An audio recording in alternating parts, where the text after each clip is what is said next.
Olá pessoal, bem-vindos a mais um Caras Bem-Estar. Hoje a gente vai falar de um assunto muito importante, que é as doenças que aparecem durante a gestação. Recentemente a gente teve o caso da Mayra Card, que falou sobre trombofilia. Também tivemos a Alexa com pré-eclâmpsia. Então a gente sentiu a urgência de falar sobre esse assunto, atentar as mamães aí, as pessoas que estão querendo engravidar, para essas doenças durante a gravidez.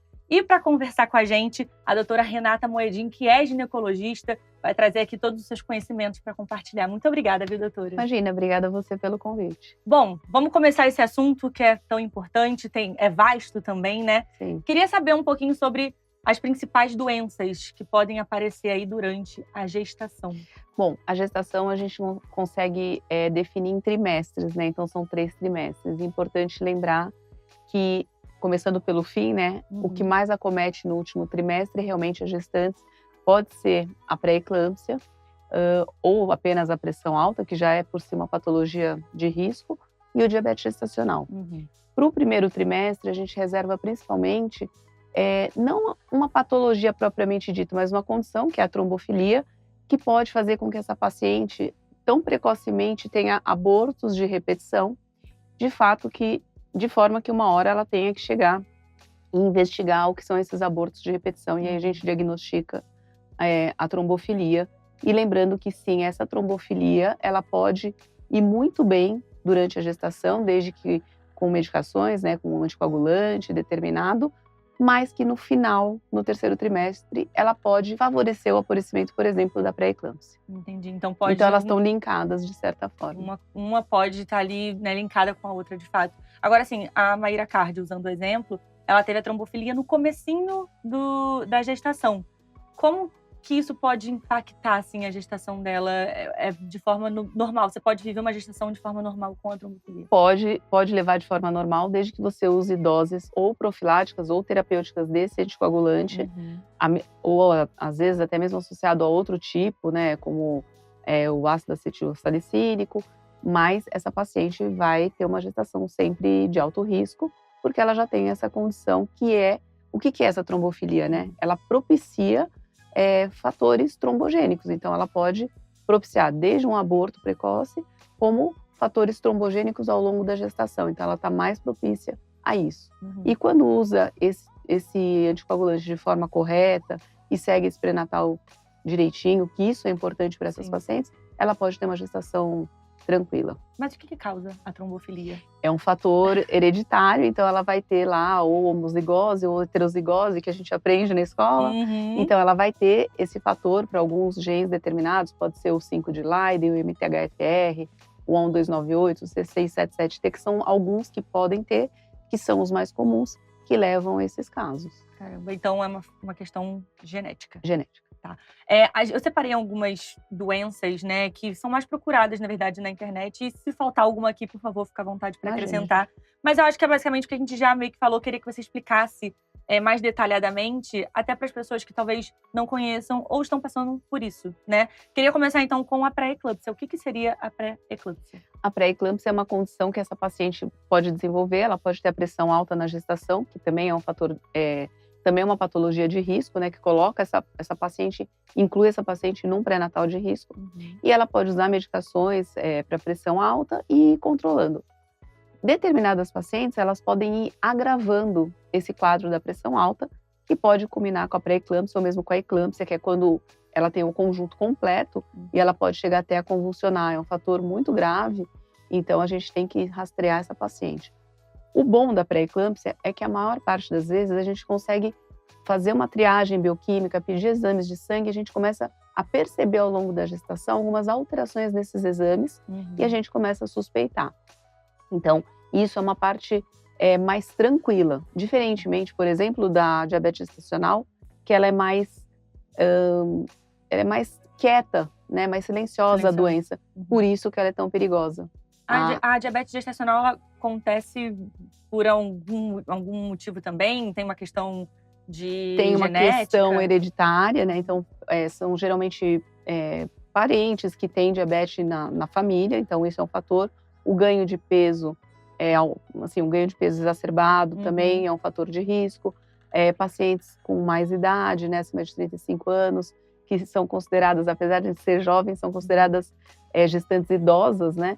Mas é um fator de risco também. Então, esses fatores de risco são relacionados tanto à pressão alta quanto ao diabetes gestacional. E a eclâmpsia, no caso, é a hipertensão? É a pressão alta, que vai tendo alterações bioquímicas, a paciente vai tendo essas alterações nos exames de sangue, ela pode ter várias alterações nesses exames, e ela pode acabar convulsionando, e aí sim a gente fala que isso é uma eclâmpsia. Tem alguma doença a mais da que eu falei aqui, que aparece muito no seu consultório, que seria legal ficar atentos, ou essas são as principais? Eu acho que você foi bem certeira, assim, você rastreou tanto a trombofilia no primeiro trimestre, quanto a pressão alta e a diabetes gestacional do terceiro trimestre. E lembrando que existe uma patologia que ela está associada à pressão alta, que é o descolamento da placenta, que também são complicações do terceiro trimestre, onde essa paciente ela pode ter um pico de pressão alta e ela pode ter esse descolamento de placenta, que também é um caso gravíssimo, mas que a gente vê com menos frequência.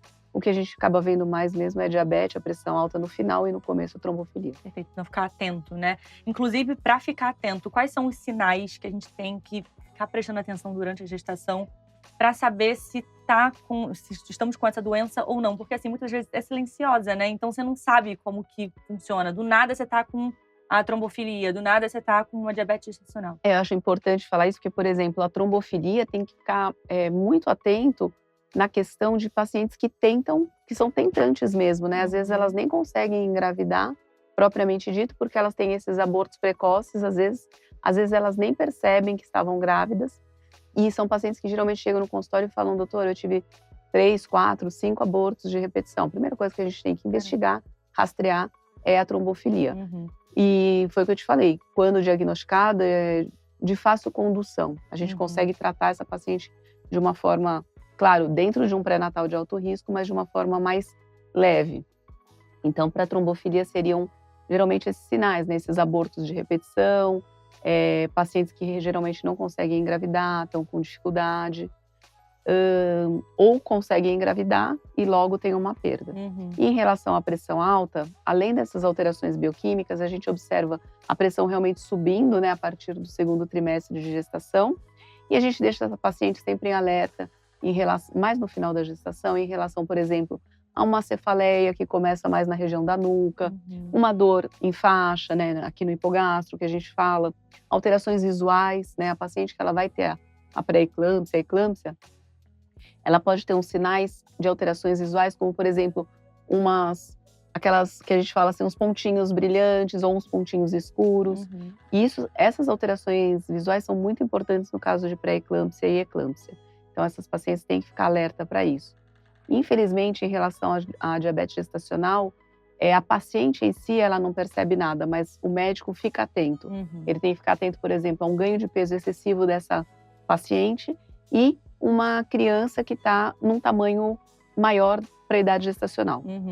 Isso é um sinal de alerta. Então, toda vez que a gente pega um bebê que está, por exemplo, com 36 semanas, mas que está com um tamanho para 38, 39... Já não é normal. Não é normal. Mesmo ela tendo feito um rastreamento, ela faz um exame de sangue em torno de 28, 30 semanas para rastrear o diabetes gestacional.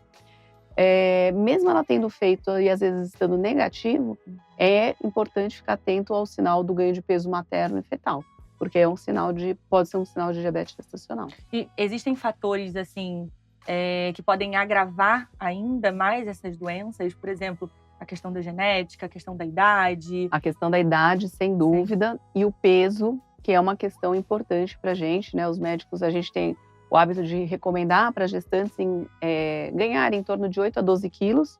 A gente fala que isso é um ganho saudável, né, ao longo da gestação. Por quê? Porque a gente sabe que, acima disso, essas pacientes podem ter as complicações relacionadas a essas patologias. Tanto a diabetes gestacional, quanto a eclâmpsia, trombofilia também? A trombofilia nem tanto, não teria relação com o peso, por ser uma questão já genética, mas o diabetes gestacional e a pré-eclâmpsia, ou mesmo a pressão alta, sim, que seria um fator de risco Mas importante. todos têm questão com a idade também e genética? A trombofilia não entraria na idade, poderia ser a partir de qualquer idade, Mas essas outras 2 patologias mais do final, elas têm relação com a idade. Como eu falei, 35 anos é muito jovem, né, para hoje, para os dias atuais, mas para nós obstetras é considerado um pré-natal de alto risco, é considerado uma gestante idosa. A partir dos 35 anos, então. É meio surreal. E é Sim. surreal porque A maior parte hoje em dia Exato, tem mais... atualmente muita gente está querendo engravidar depois dos 30, 35 anos, né? Exato. Então você tem atendido muitas pacientes com 35 mais. 35 Sim, eu diria até que acho que a minha maior porcentagem de atendimento das gestantes é mais do que 35, com certeza. Ou seja, a importância do pré-natal, tá, gente? Porque nem é só questão com idade, mas o pré-natal é importante em qualquer momento da gravidez ali, né? Sim, porque você vai ter, por exemplo, o primeiro morfológico a gente faz em torno de 12 semanas, então tá ali na divisa, né, entre o primeiro e o segundo trimestre da gestação, onde ela vai ver esse nenê, ela vai ver a translucência nucal para avaliar se tem alguma síndrome, se não tem. Depois, no segundo trimestre, por volta de 23 semanas, a gente faz um outro morfológico, né, que faz um segundo rastreamento. Tem o eco fetal em torno de 28, 30 semanas. Então, assim, as consultas de pré-natal, a Organização Mundial de Saúde, ela preconiza em torno de 8 a 10. É claro que no sistema privado a gente acaba fazendo um pouquinho mais, porque essas pacientes, quando vai chegando o final da gestação, elas acabam indo mais frequentemente. E se é um pré-natal de alto risco, com certeza serão consultas mais frequentes. Sim. Essa a importância não só do pré-natal, mas do acompanhamento dessas mães com 35 mais ou com alguma patologia já, onde elas serão acompanhadas de forma mais frequente e com uma atenção maior para alguns exames, de forma que a gente possa fazer esse rastreamento. Perfeito. E se não houver esse acompanhamento dessa forma correta, de que forma isso pode trazer ainda mais malefícios, tanto para a mãe quanto para o bebê, assim, até mesmo a longo prazo? A gente sabe que a paciente que não faz um acompanhamento, ela já vai perdendo esse rastreamento desde o começo, né? Como eu falei, o morfológico, o primeiro, ele é importantíssimo. Então, ela já vai deixando de fazer alguns exames, que vai deixando o médico que acompanha, ele vai ficando meio perdido, por mais que ele tente fazer ali, por exemplo, uma paciente que chega para mim com 24 semanas e não fez um acompanhamento inicial. Eu vou com certeza fazer um acompanhamento daí para frente, vou tentar rastrear tudo que puder. Sim. Mas algumas coisas vão ficar perdidas lá atrás. Porque não tem como, né? Exato. Então, a importância desde da primeira vez. Hoje mesmo, eu estava aqui no estacionamento, uma paciente me mandou um teste de gravidez. Ela já é uma gestante, uma paciente minha, já fiz o primeiro parto. E ela falou, e aí, doutora? Eu falei, consulta hoje. Porque é isso. Deu positivo, venha pro meu consultório. Mas porque a gente vai acompanhar, vai tirar as dúvidas. E tem as outras questões também relacionadas à nutrição dessa paciente, relacionado a dúvidas, como pode ou não pode tingir o cabelo. Parece coisas meio bobas, assim, mas não são. Né? São importantíssimas ao longo da gestação. E se essas doenças que a gente está falando não forem também tratadas de uma forma correta? O que pode acontecer? Então, a gente sabe que a maior causa de óbito fetal é o diabetes gestacional. Então, assim, por exemplo, um diabetes gestacional que não é rastreado, ou pode até ser rastreado e não ter um controle rigoroso dessa glicemia, essa paciente, ela pode culminar com óbito fetal, que a principal causa realmente é o diabetes gestacional nesse caso. Pacientes com pressão alta que não estão sob controle, vão caminhar para uma pré-eclâmpsia, podem caminhar para uma eclâmpsia, que é a convulsão, levando a quadros gravíssimos, como, por exemplo, não só a prematuridade, mas também pode culminar com o óbito, né, quando você tem um descolamento da placenta. É gravíssimo para a mãe e para o nenê, né, essa condição. Então, quando a gente faz esse acompanhamento, quando a gente rastreia, nós temos como ter bons resultados. Agora, quando a gente não consegue tratar, ou essa paciente, por algum motivo, ela não foi tratada, realmente a obstetrícia, ela é linda, mas ela tem isso de triste, porque geralmente são quadros que acabam culminando de forma trágica, né, com problemas graves para o feto e para a mãe. São duas vidas ali, né? Exatamente, você tem que estar atento a essas duas vidas, de fato. Agora, se a gente não tratar de uma forma correta, dá tudo certo na gravidez, está tudo bem, mas ainda assim houve uma negligência ali. Isso pode acarretar também para a vida do neném a longo prazo? Ou muitas das vezes dando certo, está tudo bem e não tem essas sequelas, essas consequências? Geralmente não, mas eventualmente, uma mãe que tem, por exemplo, um quadro de pressão alta e essa criança nasce muito prematura, essa criança pode ter alguma sequela depois. O diabetes gestacional, a gente sabe que quem tem o diabetes gestacional, a mãe que tem, ela mesma tem um risco depois de, ao longo da vida, desenvolver um quadro de diabetes mesmo. E essa criança, ela é uma criança mais propensa na vida adulta a ter um diabetes também. Por conta da diabetes gestacional. Por conta da diabetes gestacional. E quando nasce, essas crianças fazem quadros de hipoglicemia. Então são crianças que também vão ter que ser, são nenês, né, bebês que vão ter que ser acompanhados ali nesses primeiros dias de uma forma mais rigorosa por conta desses quadros de hipoglicemia que eles podem sofrer. Então, assim, são patologias que precisam ser tratadas e eu acho que o importante aqui, que, como você falou agora há pouco, é incentivar a frequência dessas mulheres, dessas gestantes, dessas mulheres no pré-natal. O pré-natal, ele é importante. Acompanhar é muito importante, né? Sim. Agora, assim, acabei de ser diagnosticada com alguma dessas doenças. Devo me preocupar muito? A minha gravidez vai conseguir ser saudável? Ainda assim, há uma esperança para ter uma gravidez tranquila? Tem controle de peso, às vezes com nutricionista. O médico também, às vezes, ele tem que ser mais enfático nessa questão do peso. Eu mesma não gosto muito dessa ênfase exagerada, assim, na questão do peso. Eu tento levar isso de uma forma leve, mas, às vezes, a gente tem que ser um pouquinho mais duro com essa paciente. Eu sou obstetra, mas eu já tive gestações, né? Eu tive diabetes gestacional em todas. Eu sei como é difícil, às vezes, o controle do peso, porque a patologia, a diabetes gestacional, ela, apesar de ser um fator de risco, né, o ganho de peso excessivo, ela também te leva a um ganho excessivo de peso. Então a gente fica nesse ciclo e às vezes é muito complicado para nós, aqui eu tô falando eu como mãe, né, como gestante, é difícil às vezes esse controle. Então até esse acolhimento do médico e conduzir essa questão do peso de uma forma mais leve é importante, para também você não afastar a paciente. Mas a gente entende também que uma saúde mental é muito importante durante a gestação. Quando a gente recebe, por exemplo, um diagnóstico como uma diabetes gestacional, tem que ter um acompanhamento a mais também, até mental, para que isso não se agrave de alguma forma? Eu acho que sim. Talvez quando eu fiquei gestante, há 18, 16 anos atrás, não se falava tanto disso, porque não tinha tanta internet. Mas o que eu observo hoje em dia no consultório, Petra, é que assim, as pacientes, elas veem muito a internet, né? O Instagram, o TikTok.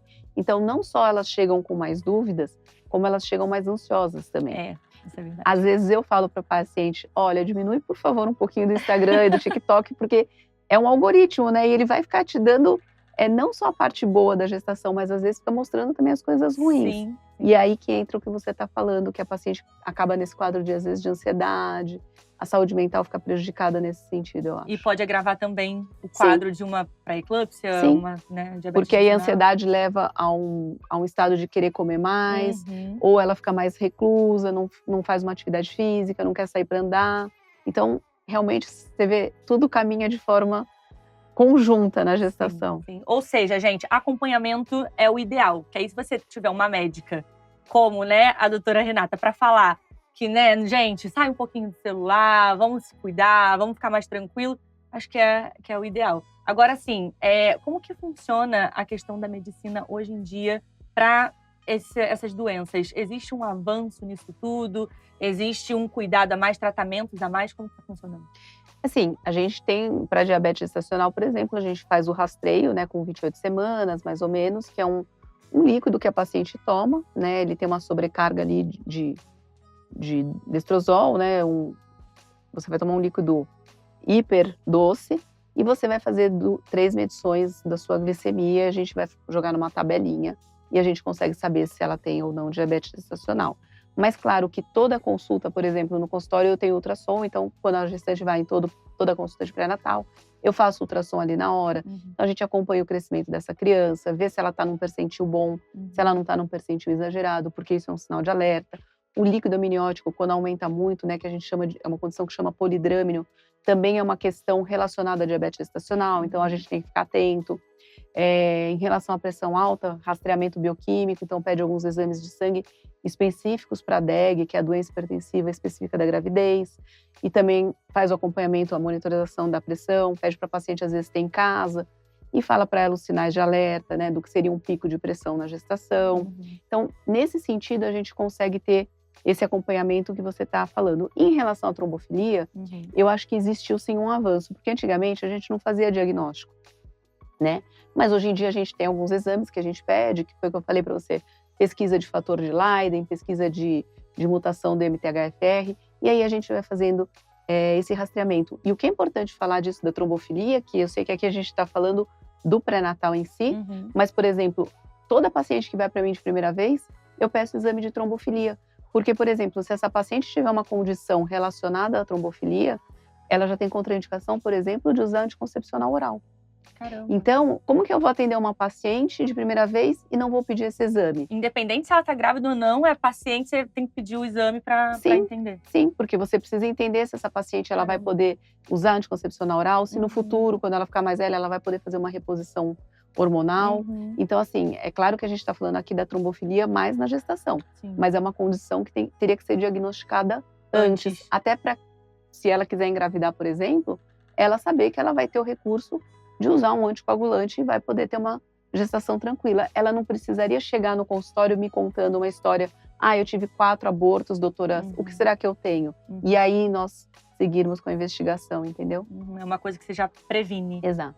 Perfeito. Bom, a gente está chegando no finalzinho, doutora Renata, mas eu queria que você mandasse um recado até mesmo para essas mulheres que estão passando por esses diagnósticos, né? Ou então mulheres que estão consumindo muitas coisas na internet, ficam ansiosas, ficam pesquisando bastante sobre essas doenças, entram em desespero. Acho que isso atrapalha bastante a gestação também. Queria que você mandasse, então, uma mensagem para essas mulheres gestantes. É isso, é que assim, eu gosto de falar como médica, mas eu gosto de falar como ex-gestante também.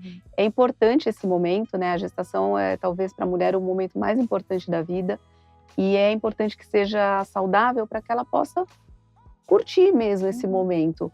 Em questão de doenças, saibam que existem as doenças, as complicações obstétricas. É isso que eu te falei, a obstetrícia ela é linda, mas ela tem essa parte um pouquinho triste, né? Acontece, a gente sabe que acontece, ainda bem que não é frequente, mas acaba acontecendo. Mas se você está tentando, por exemplo, engravidar, não desista. Lembre de investigar a questão de trombofilia, que é importante. E na questão da diabetes gestacional e da pressão alta, se eu tivesse que falar uma coisinha, eu falaria que o controle do peso, acho que já é metade do caminho andado. E em relação ao consumo de internet, acho que isso daí não é só para gestante, não. É para todo mundo. É para todo mundo. É bom, tem que consumir, mas a gente tem que saber que tem que ter um limite, porque isso gera muita ansiedade mesmo. Total. E façam pré-natal, viu, gente? Pré-natal é importante, né, doutora Renata? Importantíssimo, importantíssimo.